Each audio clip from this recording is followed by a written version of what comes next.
Hello everybody and welcome to another episode of Box Office Talk. This is the show where I break down what happened at the box office, see if my predictions for the top 5 are correct, then I make predictions for next week's top 5. So let's get right on into it, and before I do, I would like to mention that this video is only going to be focusing on the 3-day weekend estimates. I know it's Labor Day weekend, and because of those estimates, some of these films, if you go on Box Office Mojo right now, are reported to have made higher, but I'm going to go by just the 3-day estimates as of right now, as for Box Office Talk tradition. So with that being said, my predictions for last week were Angel Has Fallen, number 2, Good Boys, number 3, Don't Let Go, number 4, Overcomer, and number 5, The Lion King, and I got only 2 out of 5 of my predictions right, which should have been really easy. Unfortunately, I didn't do too well on because there was one film that just completely messed me up, so let's go over what happened in the overall top 10. Number 1 was, once again, Angel Has Fallen, making $11 million, adding to a domestic total of $40 million, so it's at the exact point that the Box Office Mojo budget says it's $40 million. It's like exactly matching, but it still needs to get to about 80 to be considered a success, and I think it will once the worldwide numbers start to come out. Like once this film finally gets released worldwide and those numbers start to add up, I think it definitely will double that budget, and it is only $22 million behind London Has Fallen domestically right now,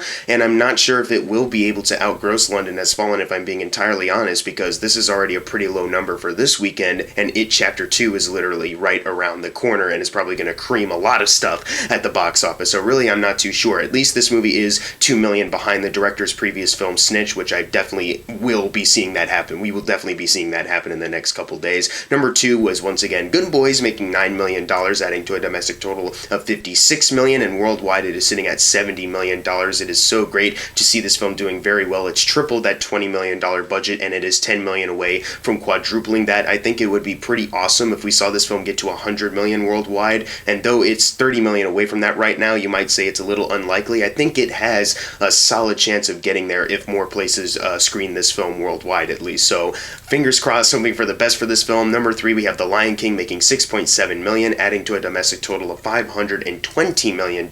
Worldwide, it is sitting at $1.564 billion. So there's really not much more I can really say about this movie or speculate about, because it's already outgrossed the other live-action Disney remakes, and it's already become Jon Favreau's highest-grossing film worldwide and domestically. So I don't really have much else to say about this film other than it's still doing pretty fantastically, and domestically it finally doubled its $260 million budget, but it already has and tripled and quadrupled it worldwide, so that's not really much of an accomplishment at this point on. At number 4, we have Fast and Furious Presents Hobbs and Shaw, making $6.2 million, adding to a domestic total of $157 million. That's $2 million ahead of Fast and Furious's overall domestic run, so that's really good that it was able to outgross that film. It is $52 million behind Fast 5's total domestic run. I'm not sure if it'll get there or not, because very similar to Angel Has Fallen, this film is starting to slow down a lot as far as its earnings go, and It Chapter 2 is literally going to cream a lot of these films, but it did get real close enough, and that's pretty good in and of itself. Worldwide, it is sitting at $684 million, and it just outgrossed Fast 5 by $58 million very recently, and it has $104 million more to go until it outgrosses Fast and Furious 6, which it could very well do, because the worldwide and domestic numbers work a little bit differently than each other. So it could potentially do that in the next couple weeks, so we'll have to wait and see on that one. Number 5 is Overcomer, making $5.7 million, adding to a domestic total of $17 million. It is $3 million away from quadrupling its $5 million budget, so hey, that's pretty good. It just tripled its budget, so that's already really great for the people who made this film, obviously. I can't say anything else about it, though, because honestly, I don't care enough to talk about this movie anymore. At number 6, we have Ready or Not, making $5.6 million, adding to a domestic total of $20 million, and that did triple its $60 million budget. It's $2 million over that, which is really great for this film. I'm so happy for it. I still wish it was making more money, though, and I wish it did have a worldwide total at this point to see those numbers bump up, but the fact that it did triple that $6 million budget is very good. I'm really happy to see that. Number 7, we have Scary Stories to Tell in the Dark, making $5 million, adding to a domestic total of $57 million, and worldwide it is sitting at $85 million. So domestically, it is $6 million away from outgrossing Las Vegas to be the highest-grossing CBS Films film.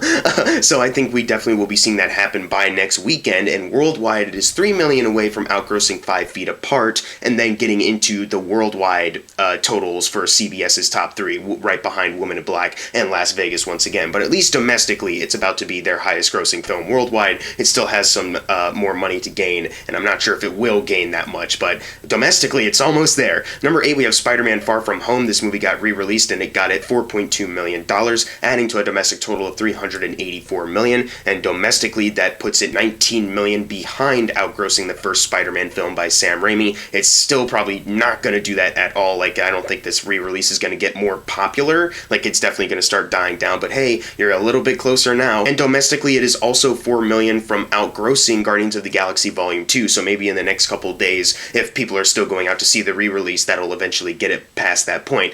Although, this is for the MCU ranking, and maybe since Spider-Man isn't going to be part of the MCU anymore, maybe I shouldn't be mentioning these films. I don't know, maybe. Worldwide, it is sitting at $1.122 billion, the highest grossing Sony film worldwide. I don't know if I mentioned it on a box office talk before or not, so I'm mentioning it now. Let's move on to number 9, which was Dora and the Lost City of Gold, making $4.14 million, adding to a domestic total of $49 million. That's exactly matching its initial production budget of $49 million.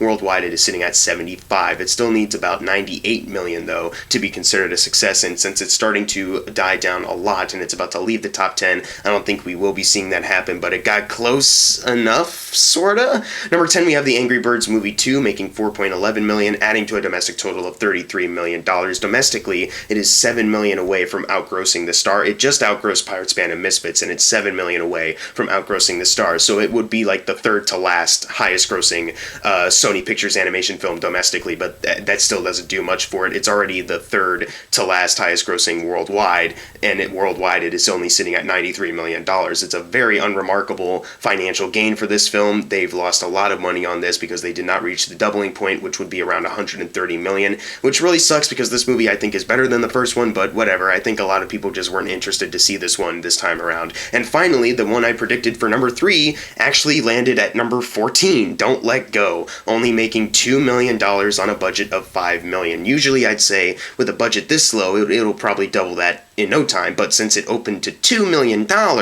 and no one's all that interested anyways, it's out of the top 10 entirely, and once again, It Chapter 2 is next weekend. I don't think this is I think this is another Blumhouse movie that is somehow a bomb, even though they keep their budgets relatively low. But now it's time for the fun part, the predictions for next week's top 5. Number 1, easy, It Chapter 2. Then number 2, Angel Has Fallen. Number 3, Good Boys. Number 4, The Lion King. And number 5, Hobbs and Shaw. But what are your predictions for next week's top 5? Leave them in the comments below. And as always, thank you guys for watching. Make sure to subscribe. I'm Jackson Fulcher. See you guys next time.